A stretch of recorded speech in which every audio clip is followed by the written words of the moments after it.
بسم اللہ الرحمن الرحیم صلی اللہ علیہ محمد صلی اللہ علیہ وآلہ وسلم۔ السلام علیکم۔ آپ یوٹیوب چینل دیکھ رہے ہیں اور میں علی احمد بھٹی ہوں۔ اگر آپ چینل پر نئے ہیں تو چینل کو سبسکرائب کر دیجئے اور بیل آئیکن کے بٹن کو دبا دیجئے تاکہ ہماری ہر نئے آنے والی ویڈیو آپ تک بر وقت پہنچ سکے۔ تو معزز سامعین، آج کی اس ولاگ میں ہم بات کریں گے کہ تخت لاہور کی جنگ پھر سے شروع ہو گئی ہے، اور دوسری طرف معاشی جنگ، بھوک کی جنگ سے عوام بلبلا رہے ہیں، لیکن امپورٹڈ حکومت کو صرف اپنے تخت کی جنگ کی فکر ہے۔ سب سے پہلے ہم بات کریں گے کہ تخت لاہور کی جنگ لاہور ہائی کورٹ میں 2 ہفتے بعد دوبارہ پھر پہنچ گئی ہے۔ معزز عدلیہ نے سرکاری وکلاء سے مخاطب ہو کر کہا کہ گورنر کے پاس کیا آفر ہے،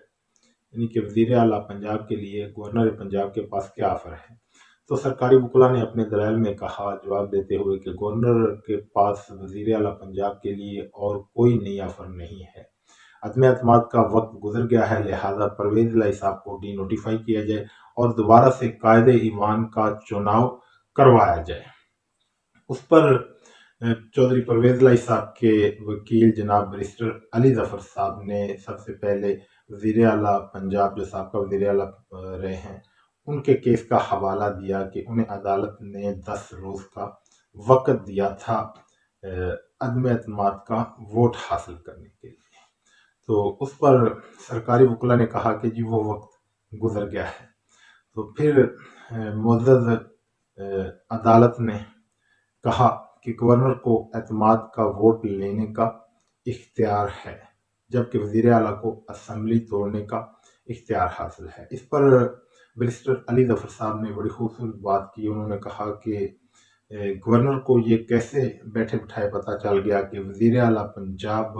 ایوان کا اعتماد کھو چکے ہیں، جبکہ پی ٹی آئی کے پاس 180 اراکین اور کاف لیگ کے پاس 10 اراکین، اس طرح 190 اراکین کی تعداد پنجاب اسمبلی میں گورنمنٹ کی بنتی ہے، جبکہ اعتماد کے لیے وزیر اعلیٰ کو 186 ووٹ درکار ہیں۔ تو انہوں نے کہا کہ جو گورنر صاحب ہیں یہ سیاسی ہو کر جو ہے نا چل رہے ہیں، اور پھر انہوں نے کہا کہ گورنر کا جو عہدہ ہوتا ہے وہ غیر عینی عہدہ ہوتا ہے، وہ ایک آئینی عہدہ ہوتا ہے، وہ سیاسی عہدہ نہیں ہوتا۔ برطانیہ کی جو ہے نا انہوں نے مثال دی۔ تو جسٹس عاصم حفیظ صاحب نے کہا کہ برطانیہ کی مثال نہ دے، برطانیہ اور پاکستان کے قانون میں بڑا فرق ہے۔ یہاں تو ہر ایک کو پتہ ہے کہ جتنے بھی آئینی عہدے ہیں وہ سب سیاسی طور پر دیے جاتے ہیں، چاہے وہ اسپیکر کا عہدہ ہو یا گورنر کا عہدہ ہو۔ تو بیرسٹر علی ظفر صاحب نے کہا کہ گورنر اور اسپیکر کے درمیان معاملہ ہے، چونکہ گورنر سے دوبارہ اعتماد کے ووٹ کے لیے اسپیکر کو وہ سمری بھیج سکتے ہیں، لیکن چونکہ پہلی جو سمری تھی وہ ان کی غیر عینی تھی اور اسپیکر نے مسترد کر دی تھی، چونکہ اجلاس پنجاب اسمبلی کا جاری تھا۔ تو جاری سیشن میں جو گورنر ہے وہ نیا اجلاس نہیں بلوا سکتا اور اعتماد کے ووٹ لینے کا نہیں کہہ سکتا۔ اس پر ہم ایک مفصل پہلے سے ولاگ کر چکے ہیں کہ تمام جو ہمارے معزز وکلاء، جتنے بھی بڑے آئینی ماہرین ہیں، جس طرح سے اعتزاز چودھری، اعتزاز احسن صاحب، علی ظفر صاحب اور اس طرح جتنے بھی تمام وکلاء ہیں، وہ اس پر اظہار خیال کر چکے ہیں کہ جاری سیشن میں اجلاس بلانا اور پھر وزیر اعلیٰ کو ایک آئینی جو عہدہ ہے اس کو ڈی نوٹیفائی کرنا، اس پر آئین کے آرٹیکل 6 کے تحت گورنر غداری کے مرتکب ہوئے تھے۔ یہ سب باتیں ہو چکی ہے، چونکہ اس وقت بھی عدالت نے پی ڈی ایم گورنمنٹ کو اور ان کے گورنر کو فیس سیونگ دی، جبکہ وزیر اعلیٰ پنجاب کو انہوں نے مشروط طور پر بحال کیا کہ آپ جب تک اعتماد کا ووٹ حاصل نہیں کریں گے تب تک آپ اسمبلیاں ڈیزالو نہیں کر سکیں گے، حالانکہ یہ کہنا بھی عدالت کا بالکل غیر عینی تھا۔ اس پر بھی ہمارے معزز جو آئینی ماہرین ہیں وہ رائے دے چکے ہیں۔ اس کے بعد علی ظفر صاحب نے کہا کہ اسپیکر اراکین کے ووٹ کے ذریعے منتخب ہوتا ہے اور وزیر اعلیٰ بھی اراکین کے ووٹ کے ذریعے منتخب ہوتے ہیں، اور جو گورنر ہے یہ وفاق کی طرف سے ایک نمائندے کے طور پر کام کرتے ہیں، لہذا جو اسپیکر ہیں اور وزیر اعلیٰ ہیں یہ آئینی طور پر دونوں عہدے گورنر سے بڑے عہدے ہیں، تو لہذا گورنر صاحب کسی طور پر بھی غیر آئینی طریقہ کار اختیار نہیں کر سکتا کہ چھٹیاں چل رہی ہیں تو یہ کیسے حکم دے سکتے ہیں کہ آپ اتنے دن کے اندر اعتماد کا ووٹ لیں۔ کوئی اراکین بیرون ممالک گئے ہوئے ہیں، کوئی عمرے کی ادائیگی کے لیے گئے ہوئے ہیں، مختلف یعنی کہ جو ہے نا ہر ایک کے معاملات ہیں، اس لیے گورنر وزیر اعلیٰ کو پابند نہیں کر سکتے۔ تو اس کے بعد انہوں نے کہا کہ گورنر کو کیا رات سوئے اور صبح اٹھ کر، رات کو سوئے تو انہیں خواب آ گیا اور صبح اٹھ کر انہیں پتہ چلا کہ وزیر اعلیٰ اعتماد کا ووٹ کھو چکے ہیں، یا پی ٹی آئی کے اراکین نے گورنر کو جا کر بتایا کہ ہم وزیر اعلیٰ پر اعتماد نہیں کرتے، لہذا آپ اعتماد کا ووٹ لینے کا کہیں۔ تو یہ ابھی معاملات جو ہے نا کچھ دن مزید چلیں گے، ہو سکتا ہے کہ ہائی کورٹ میں یہ معاملات حل نہ ہوں اور انہیں سپریم کورٹ میں لے جایا جائے۔ ہماری تو پہلے ہی رائے یہ تھی کہ فوری طور پر جو ہے نا ان کو دوبارہ،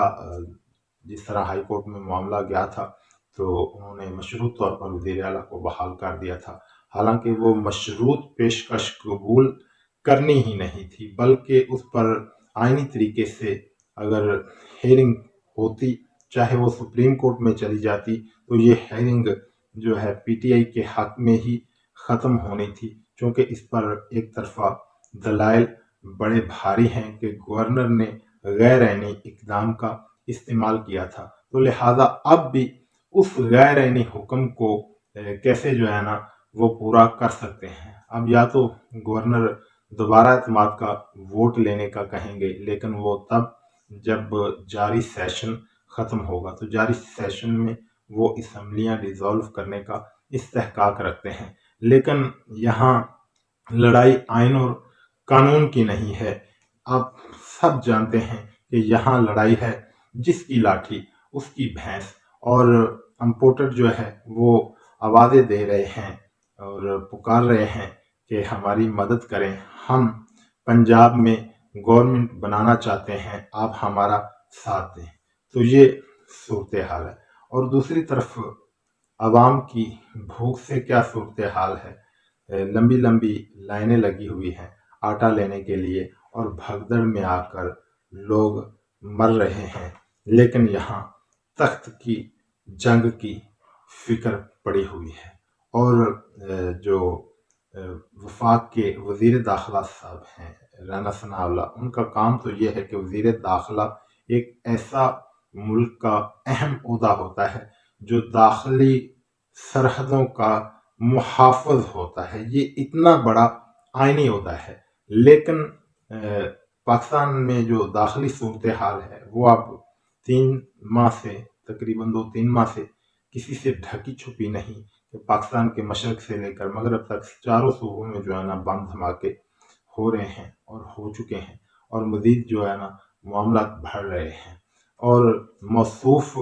داخلی سرحدوں کا خیال کرنے کی بجائے پنجاب فتح کرنے پر گامزن ہیں، اور وہ پنجاب کی گیلری میں بیٹھے ہوتے ہیں کہ میں نے پنجاب فتح کر کے جانا ہے۔ پنجاب اسمبلی کی فلور میں جو ہے نا موصوف بیٹھے ہوتے ہیں، اور کل جب موصوف واپس اسلام آباد تشریف لے کر جانے لگے تو کسی تکلیف سے، دکھ تو پوری قوم کو جو ہے نا ان کا ہے، تو ستائے ہوئے نے جوتا پھینکا، تو جوتا تو بڑی چھوٹی چیز ہے ان کے لیے، لیکن اگر غیرت ہو تو میرا خیال ہے کہ یہ بہت بڑا ہے، تو عوام اس سے بھی زیادہ کا اظہار کر سکتے ہیں، کیونکہ جس طرح انہوں نے عوام کا حال کر دیا۔ اور پھر موصوف ٹی وی پر بیٹھ کر میں رات سن رہا تھا کہ عمران خان صاحب کو کہہ رہے تھے کہ یہ پاکستان کا ناسور ہے، تو میں کہتا ہوں کہ تم اسے کہتے ہو کہ یہ پاکستان کی سیاست کا ناسور ہے، لیکن تم پوری پی ڈی ایم کی 11 جماعتیں پاکستان کے لیے ناسور نہیں بلکہ سور ثابت ہو چکے ہو، کیونکہ تم نے یہ پاکستان کا اور عوام کا حال کر دیا ہے۔ اب تک کے لیے اتنا ہی، اجازت دیجیے، اللہ حافظ۔